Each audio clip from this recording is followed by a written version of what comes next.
اوس چې د کال اخیره ده د نتیجې وخت دی. د نتیجې په وخت کې سبا موږ تاسې انشاءالله د الله جل جلاله په نصرت او د علی قدر امیر المؤمنین حفظه الله تعالی په خاصو هدایاتو د یو پړاو سره مخ یو چې هغه د امتحاناتو سلسله ده چې 6 ورځې ادامه لري.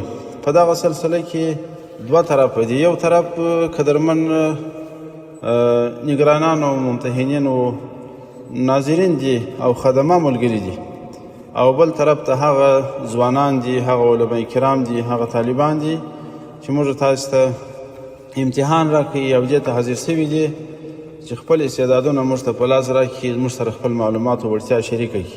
نو یو طرف زموږ ستاسې مکلفیتونه دا دي، دا کم انتظامي امور چې دلته سرته رسېدلي دي، څه اصول ټاکل سوي دي چې د امتحاناتو سلسله به داسې د دې وخت نه به شروع کېږي تر دې وخته به ادامه لري.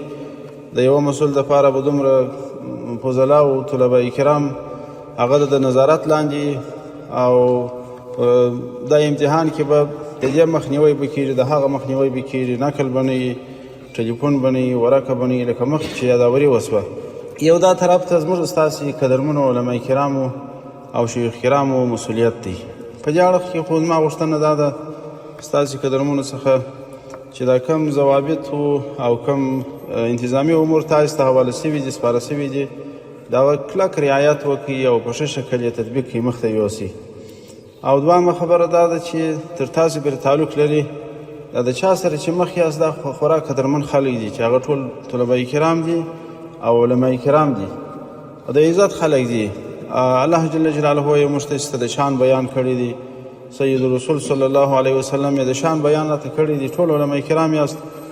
پر سبیله د تذکار به ووایم: اعوذ بالله من الشیطان الرجیم، قل هل یستوی الذین یعلمون والذین لا یعلمون انما یتذکر اولو الالباب یرفع الله الذین آمنوا منکم والذین اوتوا العلم درجات. او دغسې پیغمبر علیه السلام مبارک ته دی په شان کې فرمایلی دي: ان من اجلال الله اکرام ذی شیبة المسلم وحامل القرآن غیر الغالی فیه ولا الجافی عنه واکرام ذی سلطان مقسط. د الله جل جلاله د اکرام، د رب جل جلاله د تعظیم او د تبجیل یوه حصه دا ده چې سړی د مشرانو سپین ږیرو عزت وکړي، هغه چا سره چې قرآن ورسره وي د هغه عزت وکړي، او د عادل پاچا عزت وکړي.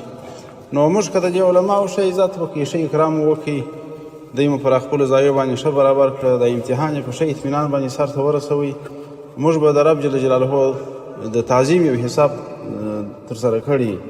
د علماو عزت واقعیت یو لوی شرافت دی، او دا خدمت الله پاک نن موږ تاسو ته رانصیب کړی دی.